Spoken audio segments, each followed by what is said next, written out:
पुन्हा एकदा तुम्हा सर्वांना येशू ख्रिस्ताच्या प्रिय नावामध्ये सलाम. तुमची प्रार्थना करते.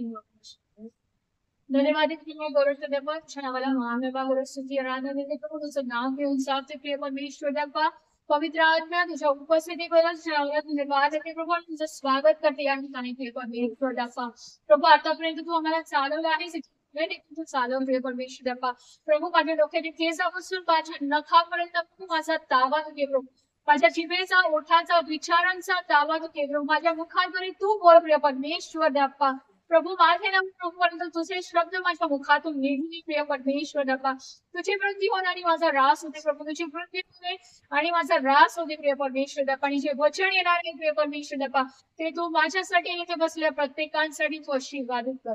धन्यवाद आणि धन्यवाद तुझ्या नावाला मी प्रार्थना येशू ख्रिस्ताच्या मागते म्हणून तू मानवतो. आमेन. वचनामध्ये जाण्याच्या आधी मी काही प्रश्न तुम्हाला विचारणार आहे आणि ही माझी सततची प्रॅक्टिस आहे. त्यासाठी तुम्ही तयार राहा, जागरूक राहा प्रश्नांची उत्तरं देण्यासाठी. साधे सिंपल प्रश्न असतील because I don't like to have a monologue. तुम्ही एकटी बडबड करते लोक ऐकतात. I like to have a dialogue. मी काहीतरी बोलते आणि तुम्ही काहीतरी बोलता ना त्याच्याने कसं घेट नाही होत राईट. तर पहिला प्रश्न आहे की माझ्यामध्ये माझ्या चेहऱ्यामध्ये तुम्हाला काही वेगळं दिसतंय का? चष्मा लावले ना. मी नेहमी लावत नाही चष्मा, कधीतरी लावते किंवा डोकं दुखतं किंवा लाईटचा जेव्हा त्रास होतो मोस्टली जेव्हा डोकं दुखतं तेव्हाच मी लावते आणि मी आता कंटिन्यूस लावणार आहे. मी काढून होणार आहे. हा मला प्रश्न विचारायचा होता म्हणून मी हा चष्मा घातला होता. तर चष्मा आपण कशासाठी घालतो? इथे मोस्टली जवळजवळ सगळ्यांनी चष्मा घातलेला ना. चष्मा घालून मला दिसायला तर कशा चष्मा घालतो? व्यवस्थित दिसण्यासाठी ना. आपली दृष्टी व्यवस्थित व्हावी म्हणून. समोरचं काही लोकांना समोरचं व्यवस्थित दिसत नाही किंवा काही लोकांना लांबचं व्यवस्थित दिसत नाही म्हणून ते चष्मा घालतात. ठीक आहे. मग आजचा आपला विषय काय? विजन. मामा अभ्यास करून आले. मागच्या वेळेस विचारले ना टायरवर आपण छापलेला आहे टॉपिक. आणि विजन दृष्टी. अगर शब्दाचा अर्थ दृष्टी होतो पण आपल्या टॉपिक नुसार त्याचा अर्थ आहे दर्शन. आपल्याला एक दर्शन असलं पाहिजे ना आपल्या आयुष्यामध्ये, आपल्या जीवनामध्ये दर्शन असलं पाहिजे. आणि ह्या संदेशाशी किंवा या विषयाशी निगडीत एक वचन आपण फ्लायरवरती पण छापलं आणि सुरुवातीला पण माझी बहिणी वाचली. काय मी घालतेच कारण ते काढलं लागलाय. हा काय होतं ते वचन? मामांकडे इंग्लिश वाचा इंग्लिश आणि मराठी करतो. ईश्वरी दृष्टांत लोकांवर 15 मिनिटाचा पाळतो. दृष्टांत किंवा दर्शन ना. विजन इंग्लिश मध्ये काय? मामा Proverbs.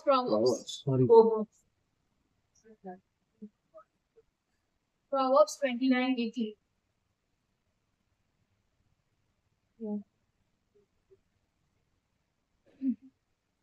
Where there is no regulation, people cast off restraint, but blessed is the one who reads Veda's instructions. KJV version मध्ये जे फ्लायर वरती छापले ते वर्जन वाचू का आपण? केजेवी कारण प्रत्येकाचं ट्रान्सलेशन वेगवेगळं. मराठीमध्ये हा जे फ्लायर वरती छापले ते वाचेल का? Where there is no vision,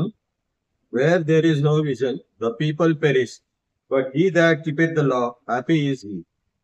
Where there is no vision, the people Perish. perish या शब्दाचा अर्थ आपण बघ नाश.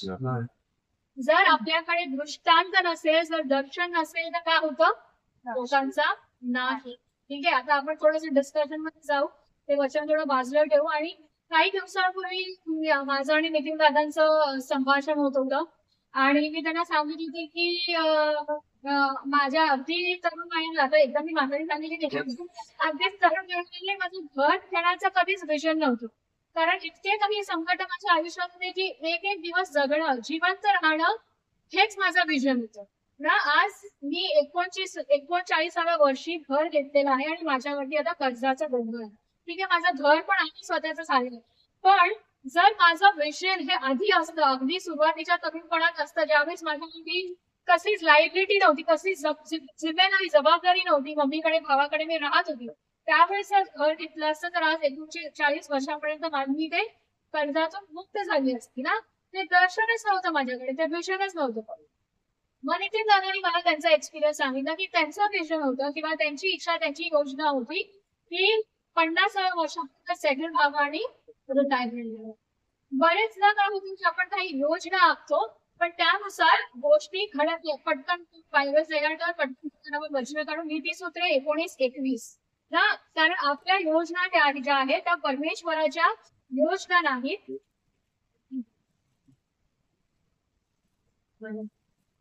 नीती सूत्रे 19-21 काय सांगतो?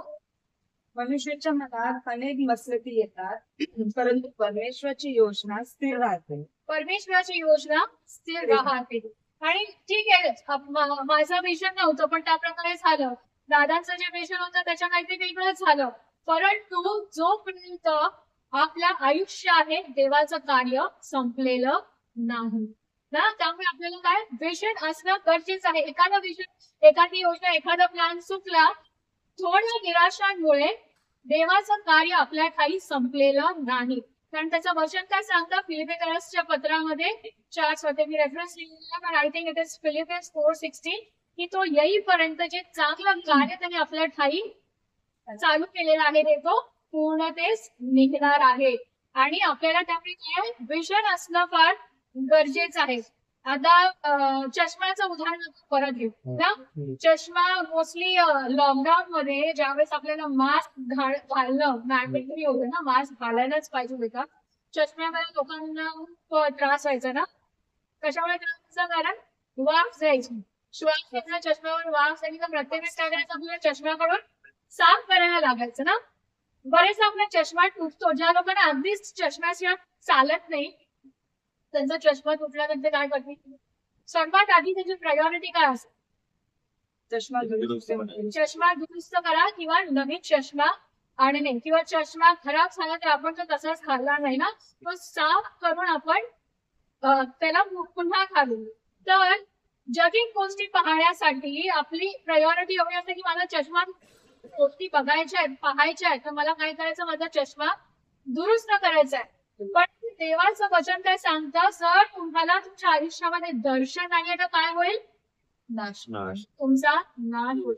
तर आपल्याला आपल्या जीवनामध्ये एक दर्शन असणं किती गरजेचं आहे ना. एक वेळेस चष्मा नसेल तरी आपण जगू शकतो, आपला नाश होणार नाही. पण जर देवाचं दर्शन असेल तर त्याचं वचन काय सांगतं? आपला नाश होणार आहे. आणि दुसरं एक उदाहरण, सगळ्यांच्याकडे मोबाईल फोन्स आहेत. बॅटरी किती पर्सेंट? 70%. काही लोकांना सवय असते ना, अगदी 5%, 2% ठीक आहे चालते, तोपर्यंत चालू. काही लोक 1% जरी कमी झाले, 90% तरी परत चार्जिंग लागणार. दिवसाचं 10 वेळा का होईना आपला फोन फुल चार्ज म्हणजे फोनशिवाय आपलं चालतच आहे ना.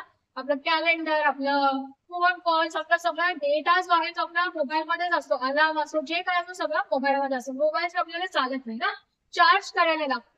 तर आज जर आपलं विषय हरवलेला आहे तर आपल्याला काय करायचंय? चार्ज करायचं ना. जर विषय धूळकट झालेला आहे तर आपल्याला करायचंय नवीन चष्मा जसं आपण घेतो तसं नवीन विषय आपल्याला देवामध्ये असणं गरजेचं आहे. आणि कधी कधी असं करते की ठीक आहे कधी 50% वगैरे झालं तर मी चार्ज करते. 15 दिवसांनी एकदा किंवा महिन्यातून एकदा पूर्ण फोन त्याची पॉवर ऑफ होऊ जाऊ देते आणि मग त्याला पुन्हा रिचार्ज करते. त्याच्याने काय होतं? बॅटरीला पण ते पण मशीन आहे ना, त्याला पण रेस्ट घेण्याची गरज आहे. तर त्यामुळे कधी कधी आपल्याला आपल्या आयुष्यामध्ये रिक्त होण्याची गरज असते ना. आपलं विजन जर हरवलेलं असेल तर आपल्याला काय करायचंय? रिक्त व्हायचंय परमेश्वरासमोर आणि देवाला सांगायचं की नवीन दर्शन, नवीन दृष्टांत देऊन पूर्ण पॉवर, ठीक आहे माझी पूर्ण पॉवर गेलेली आहे, आता नव्याने मला तुझ्या वचनाने, तुझ्या दृष्टांताने, तुझ्या दर्शनाने मला तू पुन्हा रिचार्ज. आणि जर आपल्या दर्शन नसेल, विषय नसेल तर काय होतं? आपण आपलं लक्ष दुसरीकडे जातं, दुसऱ्या गोष्टीमध्ये आपण समाधान शोधण्याचा प्रयत्न करतो, टाइमपास करण्याचा प्रयत्न करतो. मी कामावर थकून गेले, थोडासा वेळ मिळाला की आणि सोशल मीडिया जे आहे हे it is a very good example of temporary satisfaction ना. पटकन आपल्याला एक टाइमपास विरंगुळा करायचं आणि काहीतरी करायचं, थोडंसं लक्ष विचलित करायचं. आपण काय म्हणतो, पटकन रील्सवर जा, फेसबुकवर जा, इथे जा, ते जा. मला फावल्या वेळामध्ये रील्स बघायला खूप आवडतात, पण येत्या दिवसामध्ये वाटतं तुम्ही मला व्हेरी ऍक्टिव्ह सोशल मीडियावरती, फेसबुकवर म्हणा, इंस्टाग्रामवर म्हणा, मी खूप ऍक्टिव्ह असते. पण मला येणाऱ्या दिवसांमध्ये तुम्ही माझ्या काही नवीन रील्स पाहिल्या असतील ना, त्या कारण माझं जे देवामध्ये दर्शन आहे ते रिवाईव्ह झालेलं आहे, पुनर्जीवित झालेलं आहे. त्यामुळे मला वेळच नाही मिळत. मला घरात झाडू वगैरे वेळ मिळत, रील्स पाहणं तर सोडून दिलं है ना. कारण जे दर्शन होतं माझ्या देवामध्ये ते रिवाईव्ह झालेलं आहे. तर माझा फोकस काय आहे त्या विषयांकडे, त्यामुळे मला दुसरा विरंगुळा करण्याची गरजच नाही पडत. ज्यावेळेस मी माझं घर घेतलं, भले ते माझं दर्शन नव्हतं पण देवाने मला घर आशीर्वादित केलं ना, त्यावेळेस मी आय टू एनविजन, जर एखादी गोष्ट आपल्याला पाहिजे जसं आरोग्य पाहिजे असेल, घर गाडी पाहिजे असेल, तर त्याचं दर्शन आपल्याला आपल्या समोर ठेवायचंय की ठीक आहे, ही माझी गाडी असताना मी असं करणार, हे करणार, ते करणार. ज्यावेळेस माझं घर तयार होतं त्यावेळेस आय टू एनविजन, माझ्यासमोर ते दृष्टांत आणि दर्शन होतं की माझ्या घरात मी असं करणार आहे, हे करणार आहे, हे अशा रीतीने सजवणार आहे. पण ते त्या गोष्टी व्हायच्या आधीच विचार हे झाल्यावरती मग मी काय करणार ना. कारण त्याचं टेम्पररी शॉर्ट टर्म विजन की ठीक आहे ना, घर होते, घर झाल्यामुळे घर सजवायचं, पण मग मी काय करणार. त्यामुळे आपल्याला प्रत्येक वेळेस नवीन नवीन एक दर्शन देवाच्या राज्यासाठी आणि आपल्या स्वतःच्या आयुष्यासाठी आणि जीवनासाठी देखील एक विजन असतं, एक दर्शन असतं, खूप गरजेचं आहे. आपल्यामध्ये सगळ्यांनी जॉब इंटरव्ह्यूज दिले, काहींनी घेतले पण असतील, मी याच्यामध्ये आहे त्यामध्ये दिलं पण आहे आणि घेतले पण आहे. ठीक आहे, काही प्रश्न असतात जे प्रत्येक इंटरव्ह्यू मध्ये विचारले जातात, काही इकडे तिकडे होणार, पण एक प्रश्न आहे तुमच्याबद्दल म्हणजे अबाउट मायसेल्फ तर सगळेच विचारतात. आणखीन एक प्रश्न आहे प्रत्येक इंटरव्ह्यू मध्ये विचारतातच, जो कॉमन प्रश्न आहे इंटरव्ह्यू विचारतो. बाबा खूप पान लागत, 4 प्रश्न आहे. What is, I mean, where do you see yourself finally? Very good. सगळा प्रश्न आहे ना, एक्झॅक्टली तोच प्रश्न आहे. आणि बरोबर 5 वर्षांचा टाइम देतात ना, 10 वर्ष 15 वर्ष नाही विचारत, पुढील 5 वर्षामध्ये तुम्ही स्वतःला कुठे पहा ना, का विचारतात हा प्रश्न, का विचारतात. त्याला विजन आहे की नाही. एक्झॅक्टली त्या इंटरव्ह्यूवरला त्या HR ला पाहायचं असतं की ह्याचं दर्शन काय, ह्याचं दृष्टांत काय. डस ही हॅव अ स्टॅग्नेटेड मेंटॅलिटी की जे आहे त्याच्यातच मी समाधानी आहे, किंवा मला पुढे जाऊन मॅनेजर बने, 5 वर्षात कोणी सीईओ तर बनत नाही, त्यामुळे कोणी बोलू शकत नाही मला सीईओ बनायचं ना. एक I am joining as an associate, तर मला सिनियर असोसिएट, मला टीम लिडर व्हायचं, एक असं खैराकी असतं ना, तर 5 वर्षात मला त्या स्थानापर्यंत पोहोचायचं. ते HR ला बघायचं असतं की हा व्यक्ती आपल्या किती कामाचा आहे, त्याचं दर्शन काय, त्याचं दृष्टांत काय आहे. Does he have a growth mentality, abundance mentality, की मला जर पुढे जायचंय की ठीक आहे ना, आणि त्याच्यात थोडस प्रगती केली तर चालेल. की काय त्याचं दर्शन आहे की हे happy doing a 9 to 5 job. 9 to 5 job म्हणजे काय, 9 वाजता जायचं, सकाळी 5 वाजता घरी यायचं, पगार पाणी येतोय, चांगलं ना. मॅनेजर व्हायचं तर काय करावं, ओव्हर टाइम करावं लागेल, एक्स्ट्रा मेहनत घ्यावी लागेल, असंच मिळत नाही ना, पुढे आपल्याला जाता येत नाही. तर आज आपल्याला विचार करायचा आहे की देवाच्या राज्यामध्ये आपलं दर्शन काय आहे. आपण 9 to 5 जॉब करत आहोत, त्याच्यातच खुश आहोत का. देवाच्या राज्यामध्ये प्रत्येकाला एक मुकुट दिलेला आहे ना, प्रत्येकाच्या मुकुटामध्ये एक डायमंड ऍड केला जाईल त्याच्या कार्याप्रमाणे, त्याच्या दर्शनाप्रमाणे. तर आपला फोकस ते आहे की 9 to 5 जॉब करायचा आहे, की आलो दरदिवारी चर्चला आलो, दानदर्शन दिलं, टेस्टिमनी दिली, ब्लेसिंग्स येत आहे, त्याच्यात आम्ही खुश आहोत, 9 to 5 जॉब करून आम्ही खुश आहोत. तर आज आपल्याला विचार करायचा की आपलं दर्शन ख्रिस्तामध्ये आणि जीवनामध्ये काय आहे.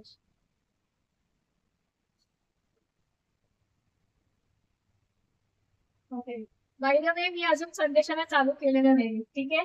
हे फक्त मी डाळ शिजवत होती आणि आता वचनाची त्याला फोडणी आपल्याला घालायची आहे ना. तर आपला जे विषय आहे विजन, तर मी तुम्हाला 3 V सांगणार आहे. त्यातलं पहिलं मी इंग्लिश मध्ये तुम्हाला मी नीट देते. पहिलं आणि दुसरं मी सांगेन, तिसरं तुम्हाला क्रॅक करायचं. ठीक आहे, पहिलं वी आपल्याला माहितीच आहे क्वेश्चन. दुसरं आणि तिसरं वी शब्द आहे तो मराठीतला वी आहे. ठीक आहे, पण ते त्याच्यामध्ये जाण्याच्या आधी जो 2 आठवड्यापूर्वी मी संदेश दिलेला आहे विषय जे होते विषय आठवतो ना, विषय महत्वाचा आहे ना. पूर्ण संदेश कोणालाच लक्षात नाही राहत. विषय विषय लक्षात ठेवून तू परतुनी ये जातो, बरोबर, तो विषय होता आपला. आणि त्या विषयाच्या शेवटी मी तुम्हाला एक असाइनमेंट दिली आहे, कारण हा माझा संदेश माझ्या तेव्हापासून होता 2 आठवड्यापासून. तो मी आता पूर्ण एकत्रित केलेला. एक असाइनमेंट दिली आठवडे का मामा, तुमची नवीन खूप शार्प आहे का? होता होता तुम्ही भेटतात. 2 आठवड्या अगोदर तर मॅडम तो परतुनी ये जरा नाही, मागच्या आठवड्यात सुगंधा होती, त्याच्या आधी तो परतुनी ये जरा जेव्हा मी विषय संपवला त्यावेळेस तुम्हाला मी सांगितलं होतं की पुढच्या आठवड्यापर्यंत किंवा पुन्हा जेव्हा आपण जेव्हा मी बोली तोपर्यंत तुम्हाला तो दिवस आठवायचा आहे ज्यावेळेस तुम्ही येशू ख्रिस्ताचा कार्य स्वीकार केला. आपण ख्रिस्ती कुटुंबात जन्म घेण्याने ख्रिस्ती होत नाही ना, काहीतरी आपल्याला एक विषय असतं किंवा एक आपल्याला अनुभव येतो, त्याच्यामुळे आपण ख्रिस्ताला आपलं जीवन समर्पण केलं. किंवा आपण बाप्तिस्मा घेतलेला दिवस, उगाच सोडून बाप्तिस्मा नाही घेतला ना, काहीतरी आपल्या जीवनात घडलं की आपण त्याला आपल्या टाळणारा म्हणून स्वीकारला ना. तो दिवस म्हटलं वचनात जायच्या आधी थोडक्यात 1 किंवा 2 शेअर कोणाला आठवत असेल तो दिवस ज्या दिवशी तुम्ही बाप्तिस्मा घेतला किंवा ज्या दिवशी तुम्ही येशू ख्रिस्ताला स्वीकार केला किंवा येशू ख्रिस्तामध्ये तुमचं जे दर्शन तुम्हाला भेटलंय तो दिवस किंवा ते दर्शन तुम्हाला आठवत असेल तर शॉर्ट मध्ये तुम्ही जर पुढे येऊन शेअर करू इच्छितो. महेश ब्रदर आठवतंय का? म्हणजे बघा आपल्याला काय करायची गरज आहे. मला तर प्रकाश दिसला होता, म्हणजे जेव्हा असं या की माझे ते असं आपल्या तेवढंच एक विजन होतं, म्हणजे मला एक असं प्रकाश किंवा तारीख किंवा डेट आठवत असेल. नाही, तारीख वगैरे तसं आठवत नाही, पण जेव्हा खाली गेलो आणि वर आलो तेव्हा असं बाप्तिस्मा प्रकाश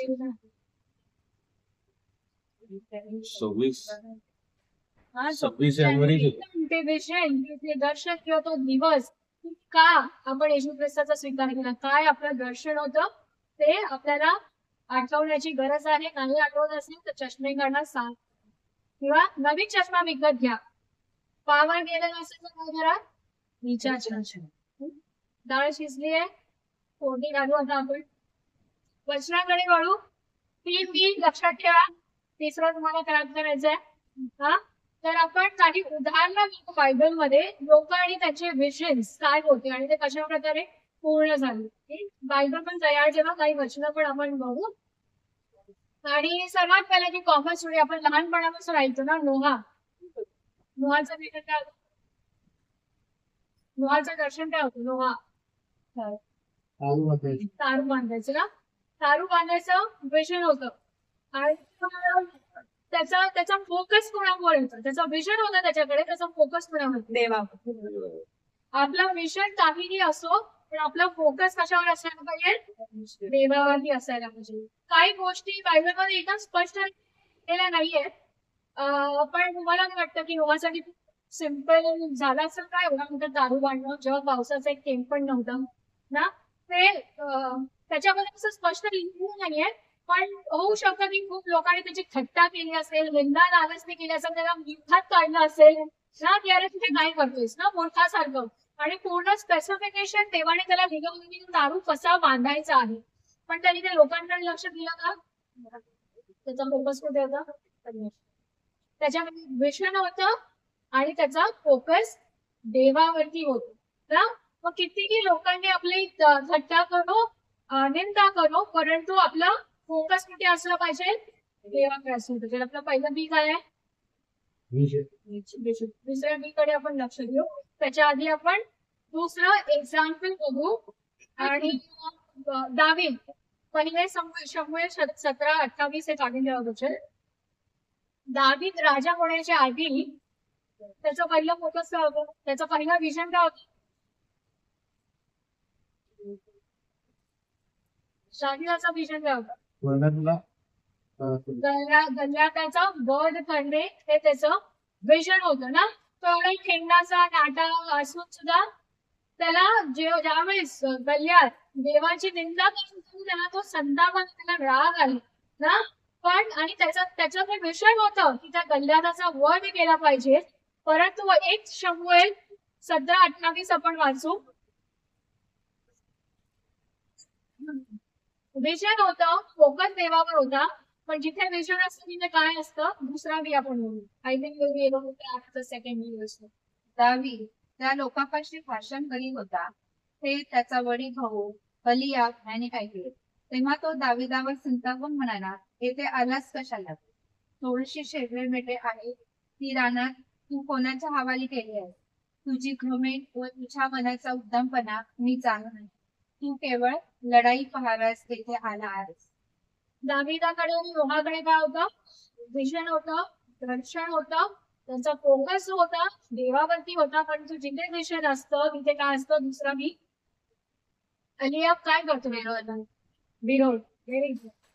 So when he has cracked the second, जिथे विजन असतं तिथे विरोधही असतो. आणि विरोध कुठून येतो, लांब आणि लागत नाही, तुमच्या हद्दीतलेच असतात. कोण होता अलियाब? वडील भाऊ होता ना, मोठा भाऊ होता, थोरला भाऊ होता.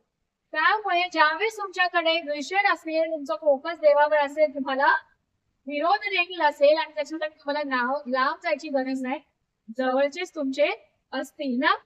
अरे तुला तर धड बोलता येत नाही, काय जाऊ समजा गोष्टी सांग, तुला सूर टाळाची समज नाही, तू काय दोन गोष्टी करतो बोलतो ना. आपण मस्करीत सुद्धा असं आपण बोललं नाही पाहिजे, कारण हे देखील त्याच्या आपल्या शब्दांच्या द्वारे देखील विरोधकाचा आत्मा कार्य करतो. तिसरं जे आहे खूप इंटरेस्टिंग आहे.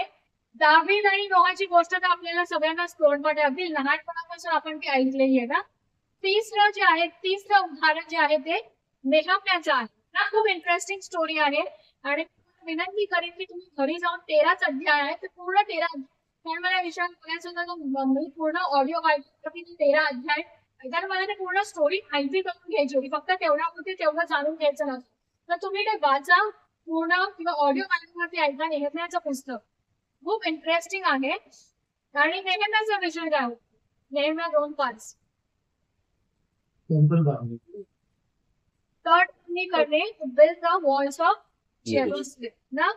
आणि त्याला ते दर्शन मिळतं आणि काय करतो तो, बाबेल राजाचा तो खास असतो ना, राजाची परवानगी घेतो आणि यरुशलेम घेतो ती तटबंदी करण्यासाठी ना. त्याच्याकडे विजन होतं, मोठं विजन होतं की यरुशलेमची भिंत बांधणी, ते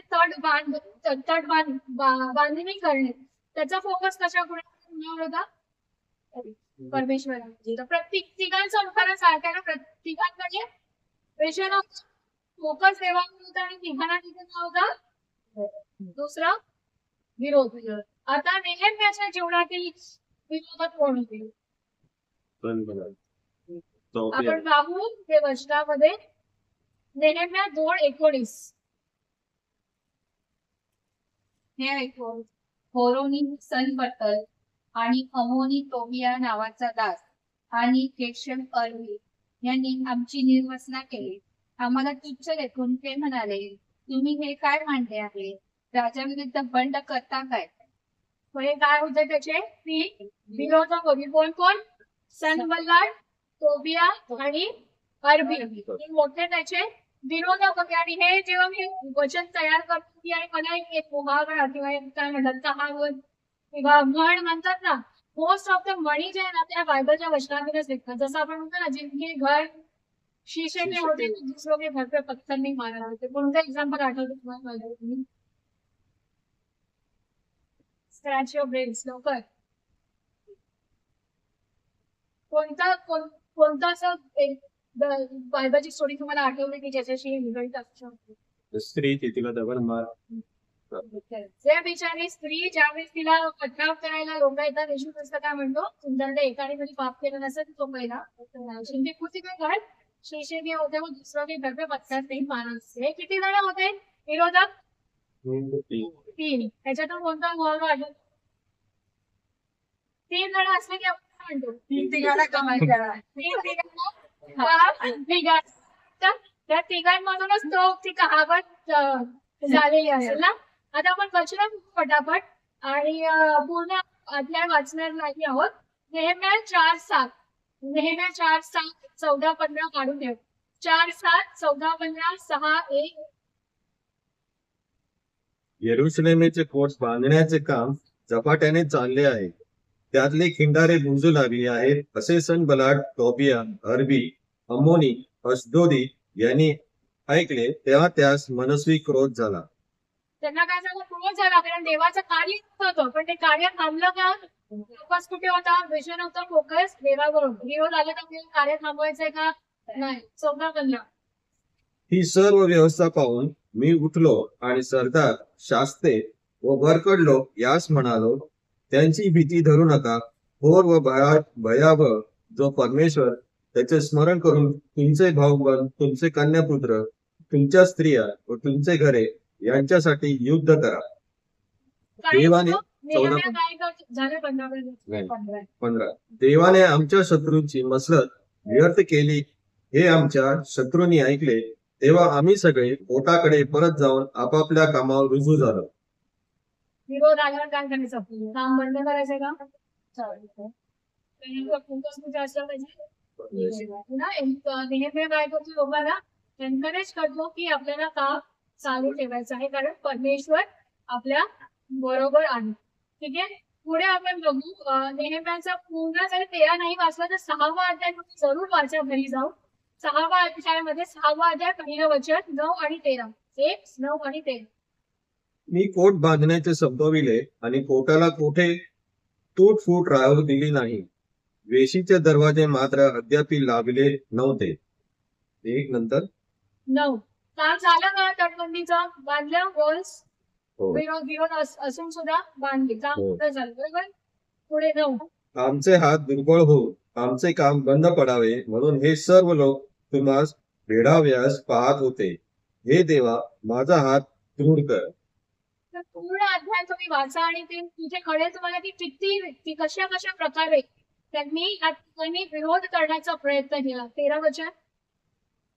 मी घाबरावे व असले काम करून पापी ठरावे आणि माझी अपकीर्ती पसरवण्यास त्याला काही निमित्त सापडावे म्हणून त्यास त्यांनी मोल देऊन ठेविले होते. अशा प्रकारे हे लोक काय करतात?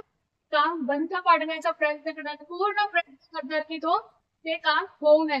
परत नेहम्याकडे दर्शन होतं आणि त्याचा फोकस होता तो देवाकडे होता आणि त्याचं विजन आणि देवाचं विजन काय होतं?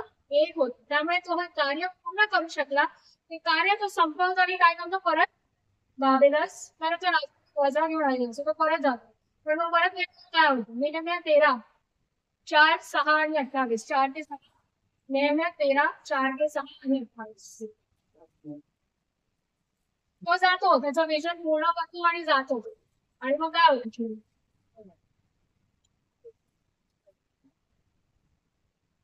4 ते 6. यापूर्वी एलियाशीब याजक, जो देवाच्या कोठड्याचा रक्षक असून टोबियाचा आप्त होता, त्याने टोबियासाठी एक मोठी कोठडी तयार केली होती. त्या कोठडीत पूर्वी अन्नबलीची सामग्री, तूप, पात्रे व लेवी गायक व द्वारपाळ यास शास्त्रज्ञाप्रमाणे देण्याचे धान्य, द्राक्षरस व तेल यांचे दशमांश व याजकास द्यावयाची समर्पित अंशाची अर्पणे ही ठेवीत असत. एवढा सगळा वेळ मी येरुशलेमेत राहत नव्हतो. बाबेलचा राजा दर्तशस याच्या कारकिर्दीच्या 32व्या वर्षी मी त्याचकडे गेलो व काही दिवसांनी मी राजाकडे रजा मागितली. 4 ते 6 होतं ना. 4 ते 6. हे काय कोण होता? संदेशचा होता. हे काय संदेशचा होता? तो बाबेलाच होता. आणि एलियाशीब कोण ना? याजक ना. आणि टोबिया होता. पण तो कोण होता? विरोध ना. हा बाहेर संदेशता देवाचं कार्य करतो, मिशन पूर्ण करतो. आणि हा याजकच काय करतो? कुठे आणून ठेवतो? वाचलं ना वचन? पुन्हा वाचन. लक्ष देऊन जोरात वाचा. 5व्या याच्यामध्ये कोठडी. त्याने तोबियासाठी एक मोठी कोठडी तयार केली होती. कुठे गेली?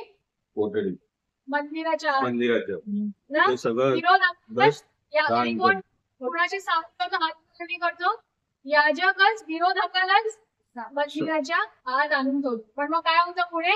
नेहमी परत येतो आणि तिथून हुसकावून लावतो ना, की विरोध थांबत नाही. जिथे देवाचं कार्य चालू आहे तिथे विरोध हा होतच राहतो. तर शेवटचं वचन आपण बघू 28. किती विरोध होते?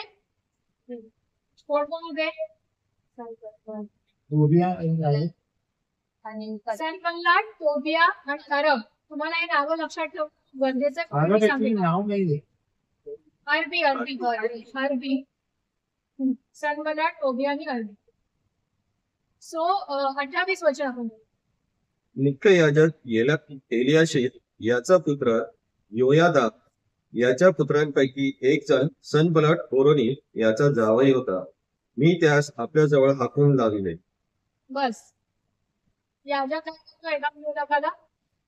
जावई पहिला काय पहिले मंदिरात हा टोबियाला मंदिरात मंदिरात आले. आणि याजकाच्याच मुलाचा मुलगा काय होतं? जावई. विरोधक त्याचा सासू ना. So we have to be very careful की आपलं दृष्टांत काय आहे, दर्शन काय आहे. कारण जसं आपण बघितलं की विरोधक जे आहेत ते बाहेरचे नसतात ना, आतलेच असतात. आणि कधी आतलेच लोक आपलेच लोक विरोधकाशी संबंध जोडतात किंवा साथ मिळवणी करतात. परंतु देवाचं कार्य थांबत नाही. जितकं तुमचं मोठं विजन असेल तितकं मोठा विरोध असेल. जितका मोठा तुमचा विजन असेल तितका मोठा विरोध असतो. विरोध असेल. आपण 3 उदाहरणं बघितले ना. पहिलं उदाहरण तसं विजन काय होतं? विरोध होता. दुसरं उदाहरण बघितलं त्याचा विषय काय होतं? तो मानतो का त्याला? तिसरं उदाहरण त्याचा विषय काय होतं? तडजोड करणं. जर तुमचं विजन तुमचं दर्शन हे देवाचं दर्शन आणि तुमचं दर्शन जेव्हा अलाईन होतं, एक होतं, तर त्यावेळेस काय होतं? देवाचं कार्य त्या ठिकाणी होतं आणि तुमचा काय होतो? ठीक आहे. So you got the 3V vision. जिथे विजन आहे तिथे विरोध आहे. जेवढा मोठा विजन आहे तेवढा मोठा विरोध आहे. जेवढा मोठा विरोध आहे तेवढं मोठं देवाचं कार्य आहे. आणि जेवढं मोठं देवाचं कार्य आहे तेवढं मोठं तुमचा विजय आहे. आमेन. इंग्लिश मध्ये असं म्हटलेलं आहे की a smooth sea does not make good sailors ना. शांत समुद्रावरती आपला नावाडीदाला नाव चालवत आहे किंवा कॅप्टनशिप चालवत आहे ना. शांत समुद्र प्रत्येक वेळेस त्याला शांत समुद्र आपल्या झोपा काढून नाव वळवतोय. त्यांनी कधी खवळलेल्या समुद्राचा अनुभवच नाही घेतला. ज्या वेळेस आंधी तुफान त्यावेळेस त्याची नाव. त्यामुळे आपल्याला विरोधाचा सामना करणं खूप गरजेचं आहे ना. ज्या वेळेस खवळलेल्या समुद्राचा सामना जो नावाडी दादा करेल त्यावेळेस तो काय होईल? सक्षम होईल विरोधाचा किंवा तुफानाचा सामना करण्यासाठी. आणखीन एक असं म्हटलेलं आहे की if your path is more difficult, that is because your calling is more higher. जर मोठा विरोध आहे, खूप खडतर तुमचा प्रवास आहे, कशासाठी? कारण तुमचं कॉलिंग जे आहे, तुमचं दर्शन जे आहे, देवाचं कार्य जे होणार आहे ते खूप मोठं आहे. पण ज्यावेळेस तुमचा फोकस जे आहे तो देवावरती असतो त्यावेळेस काय होतं? तुमचा विषय होतो. त्यामुळे तुम्हाला काय करायचं आहे? तुमच्या जीवनामध्ये तुम्हाला ज्या गोष्टी हव्या आहेत किंवा देवाच्या कार्यासाठी तुम्हाला जे करायचंय ते तुम्हाला एनविजन करणं खूप गरजेचं आहे. जर तुमचं विजन तुमचं दर्शनच नकारात्मक असेल तर तुमचं विजन पण नकारात्मकच असेल. आता मी तुम्हाला असाइनमेंट दिले ना विजन मध्ये. नाव मी सांगतो की माझा विजन काय. मी बाप्तिस्मा घेतला 1 मे 2003 या दिवशी गुरुवार होता. माझ्या बायकोने तारीख वगैरे मी कधीच विसरणार नाही. 1/2/2003 मध्ये मी बाप्तिस्मा घेतलाय. तो कसा बाप्तिस्मा घेतलाय साशा तुम्हाला ऑलरेडी व्हिडिओ मध्ये माहिती आहे.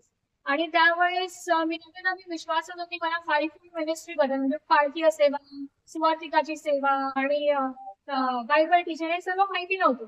मी एक आराधक होते. I was a worshipper.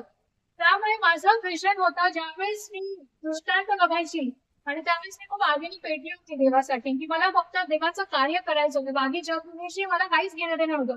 माझं कधीच असं दर्शन नव्हतं की मी एका कॉर्पोरेटमध्ये HR मध्ये किंवा मॅनेजर वगैरे असेल.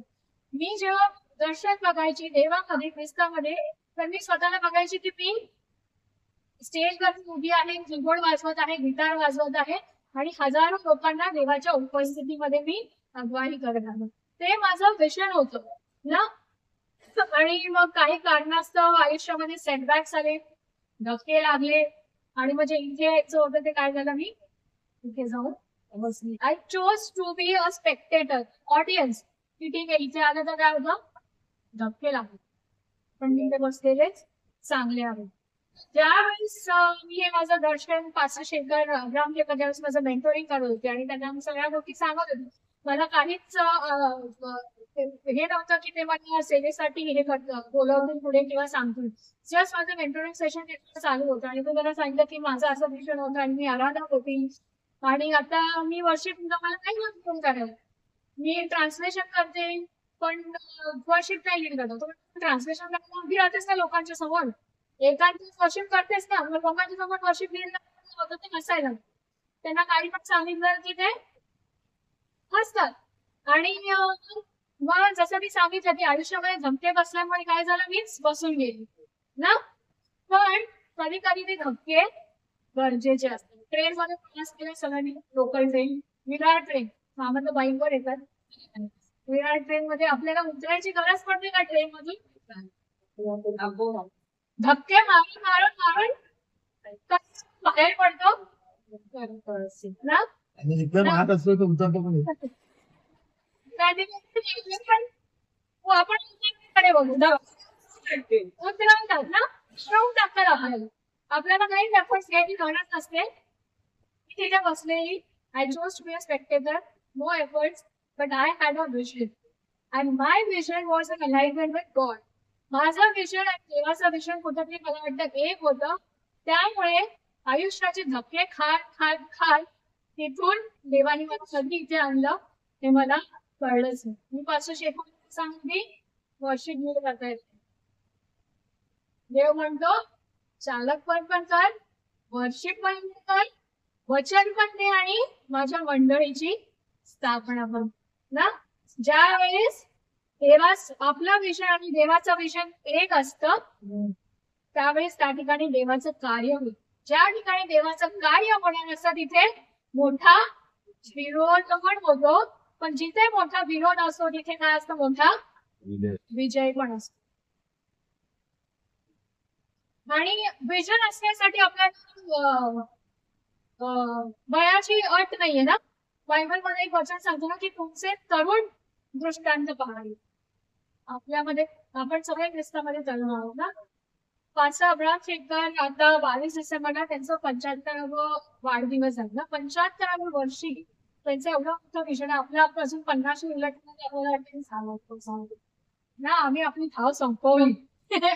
अजून आपण काहीच केलेलं नाही. ते एवढे सारे त्यांची मिनिस्ट्रीज आहे आणि त्यांचं हे 75व्या वर्षी हे नवीन विचार आहे, new wine into new wine skin. नवीन द्राक्षरस नवीन गुदल्यांमध्ये. त्यामुळे त्यांनी नवीन मंडळीची स्थापना केली, नवीन गुदल्या म्हणून नवीन लीडर उभे केले का नवीन लोकांना घेऊन येण्यासाठी. आज एक नवीन वर्षाचा जानेवारी महिन्याची जवळजवळ 19 20 दिवस संपलेले आहेत. पण आपल्याकडे किती दिवस किती बाकी आहेत अजून, जवळजवळ 11 महिने 11 दिवस ना. 11 महिने 11 दिवस आपल्याकडे बाकी आहेत. आपल्याला गरज आहे टू रिव्हिजिट अवर विजन. जर तुमचं विजन होतं ख्रिस्तामध्ये येण्याच्या आधी, जर तुमचं काही दर्शन होतं ख्रिस्ताच्या सेवेसाठी किंवा तुमच्या आयुष्यासाठी जर काही विजन होतं त्याची रिव्हिजिट करण्याची गरज आहे. ते जर हरवलेले आहेत, तुटलेले आहेत तर आपल्याला काय करायचं, ते जसं आपण चष्मा दुरुस्त करतो तसं दुरुस्त करण्याची गरज आहे. त्याची पॉवर काय आपल्याला काय करायचं आहे, रिचार्ज करण्याची गरज आहे. आणि जर आपल्याकडे विजनच नाहीये तर आज आपण पवित्र आत्म्याला सांगू की आम्हाला नवीन विजन दे. का का गरजेचं आहे? पहिलं वचन आपण कशाने सुरुवात केली? जर आपल्याकडे विजन नाही आहे तर काय होणार आहे? आपला नाश होणार. तुमची इच्छा आहे तर तुमचा नाश व्हावा. तुम्ही सुखी आहात का 9 to 5 जॉब करून थोड्याफार अशी बाजारामध्ये. तर आज आपण प्रार्थनापूर्वक देवाला सांगू that I want to revisit my vision, revive my vision or give me a new vision. आणि त्याच्या सोबतच आपलं विजन विरोधकाकडे पुन्हा एक वेळ बघूया. ज्यावेळेस जसं आपण इझबेलीच्या आत्मेबद्दल ऐकतो ना, इझबेलीची आत्मा आज पण कार्य जिव्या विचाराची आत्मा. त्याच घेऊ का थोडा एक 10 मिनिटं आपण 6 वाजत आले. ठीक आहे, हे शेवटचा एक मुद्दा सांगून मी संपवते. जसं इझबेलीचा आत्मा आज कार्य करतो तसाच सनबल्ला, तोबिया आणि अरबी यांचा देखील किंवा अलियाबाचा आत्मा देखील, विरोधकाचा आत्मा देखील आजही कार्य करतो. त्यामुळे आपल्याला ज्यावेळेस आपण काही चांगलं काम करतो हे 3 आत्मे नाव घेऊन त्यांना येशूच्या नावामध्ये बांधणं खूप गरजेचं आहे. आणि जर तुम्हाला विरोधकाचा सामनाच नाही करायचा आहे, बेस्ट थिंग काय करायचंय? मागच्या वेळेस आपण वचन ऐकलं ना, प्रॉब्लेम कशाने होतात? बोलण्याने होतात ना. सनबल्ला, तोबिया आणि अरबीला कसं कळलं ना? आपण जर त्याच्याबद्दल बोलायला लागलो की हे माझं काम होणार आहे, करणार आहे. तर ज्यावेळेस मी घर घेणार होती तेव्हा त्याने मला स्ट्रिक्टली सांगितलेलं कुणाला कळू द्यायचं. मी ज्यावेळेस घर घेणार होती माझ्या सख्या भावंडांना माहिती नव्हतं. नितीन दादा माझी वेळी मला मदत करून ते त्यांच्या आई वडिलांना माहिती नव्हतं. योहान दादा दीपाली मदत करत होते त्यांच्या भावंडांना आणि त्यांच्या आई वडिलांना देखील माहित नव्हतं. हे गोष्ट आमच्यामध्येच होती. त्यामुळे काय झालं, काम सुरळीतपणे पार पडणं, मला कसल्याही विरोधाचा सामना करायची गरज नाही लागली. त्याच प्रकारे ज्यावेळेस मी US ला जाणार होती, आता जेव्हा जाऊन आली त्यावेळेस ज्या लोकांना माहिती पाहिजे होतं त्यांनाच माहिती होतं, त्यावेळेस त्यांना माहिती. त्यावेळेस लोकांना पण माधुरी बहिणीला पण माहिती. मी गेले सुरळीत बेहूपर्यंत आले. पण त्याच्या आधी ज्यावेळेस मी 1 एप्रिल 2020 ला जाणार होते US ला ना, माझी मम्मी होती त्यावेळेस. तर आई वडिलांना कौतुक असतं माझी मुलगी परदेशात काय ना. आम्ही किती सांगायचो मम्मीला, मम्मी नको सांगू, मम्मी कुणाला नको सांगूस, मला जाऊन येऊ दे. कारण मी एकटी जाणार होती पहिल्यांदा. ज्याचा अरे अर्चना आपल्याला ती जाणार, अर्चना आम्ही तिला जाणार, कारण कौतुक असतं ना ते आई वडिलांना ना. पण आपल्याला काय सांगायचं ते, थांबा ना, होऊ दे, कार्डबंदी होऊ दे, गल्ल्यात होऊ दे, दारू पडून होऊ देत, मग कसं मन मारून कौतुक ना. कारण हे आपले विरोध नाही आहे. पण पुन्हा कशा रीतीने ही बातमी सनबल्ला, तोबिया, अरबी किंवा अलियाबा कोणचे हे आपल्याला माहिती. त्यामुळे कार्य जोपर्यंत होत नाही तोपर्यंत आपल्यापुरतीच ठेवा, देवापर्यंत ठेवा आणि हे कार्य सिद्धी जाऊ दे. त्याच्यानंतर त्याची स्तुती करा, प्रशंसा करा, तारीफ करा ना.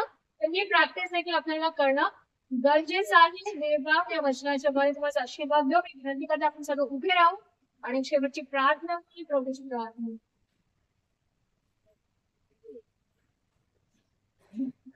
धन्यवाद प्रेमळ परिष्ठ पिता, तुझ्या नावाला मान आराधना त्याची प्रिय परमेश्वर अप्पा. स्पष्ट रीतीने प्रभू आज तुझ्या वचनाच्याद्वारे प्रभू माझ्याशी तू बोलला, समज सर्वांशी तू बोललास, त्याबद्दल नावाला धन्यवाद त्याचे प्रिय परमेश्वर अप्पा. प्रभू आज आमचा नाश होऊ नये यासाठी प्रभू आम्हाला एक नवीन दर्शन, एक नवीन विजन दे प्रिय परमेश्वर अप्पा. जर आमचं दर्शन प्रिय परमेश्वर अप्पा ते हरवलेलं असेल प्रिय परमेश्वर अप्पा, तर पुन्हा आम्हाला ते पुन्हा रिव्हिजिट करण्याची मदत करतो. जर आमच्या आयुष्यामध्ये दर्शनच नाही प्रिय परमेश्वर अप्पा, तर पवित्र आत्म्याच्या मार्गदर्शनाने प्रिय परमेश्वर अप्पा आम्हाला एक नवीन दर्शन या वर्षासाठी, आमच्या जीवनासाठी आणि प्रभू तुझ्या मंडळीसाठी, प्रभू ख्रिस्तामध्ये आमच्या प्रभू जीवनासाठी प्रभू एक नवीन दर्शन तू आम्हाला दे प्रभू. आणि जर आमच्या दर्शनानुसार आमच्या विषयानुसार आम्ही जर कार्य करत आहोत प्रिय परमेश्वर बाबा, जर विरोध येत असेल त्या विरोधाचा सामना करून सोबत सहाय्याने मदत कर प्रिय परमेश्वर बाबा. प्रभू कोणत्याही प्रकारचे प्रभू विरोधकाचे आत्मे संत टोबी आणि अरबी यांचे आत्मे जर आमच्या विरोध आणून असतील प्रभू, तर आज प्रभू तुझ्या मंदिरातून प्रिय परमेश्वर येशूच्या पवित्र नावामध्ये प्रभू मी तुझे आत्मे बांधून टाकते प्रिय परमेश्वर बाबा. आणि तुझी मोकळी तुझी स्वतंत्र आणि तुझा विजय मी मोकळा करते प्रिय परमेश्वर बाबा. तुझं वचन सांगता प्रभू जे पृथ्वीवरती बांधले जाते येशूच्या नावात ते स्वर्गात बांधले जाते, आणि जे पृथ्वीवर मोकळे केले जाते ते स्वर्गात येशूच्या नावात मोकळे केले जाते प्रभू. आकाश कपाटे उघडून प्रभू तुझ्या लोकांसाठी प्रभू तुझा आशीर्वाद मोकळा कर प्रिय परमेश्वर बाबा. हालेलुया प्रभू तुझ्या वचनाचा मानला जो आम्हाला मिळालेला आहे प्रभू, तो भाव खाऊन मी तृप्त व्हावा आणि तो साठवून मी ठेवा दे प्रिय परमेश्वर बाबा. तर सैतानाने हिरावून ठेवण्यासाठी तू सहाय्याने मदत कर प्रिय परमेश्वर बाबा. इथून पुढे आम्ही आपापल्या घरी जात असताना आम्हाला तू आशीर्वादित कर, तू इथून पुढचा आठवड्यात आशीर्वादित कर. मागे आठवड्यात जो आम्हाला सांगतो तुझ्या गरजा पुरवण्यास आमची कारस्तुती करते. आजपासून पुढच्या रविवारपर्यंत आम्हाला सुरक्षित ठेव प्रभू.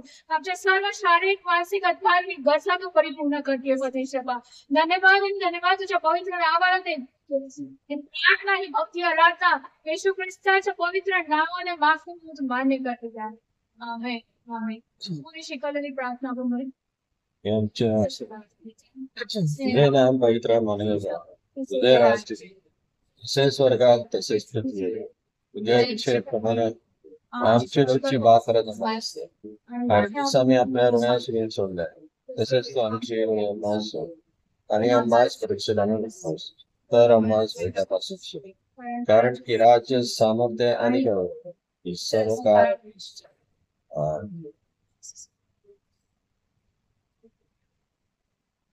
सभा संपलेली आहे. आपण एकमेकांवर आणि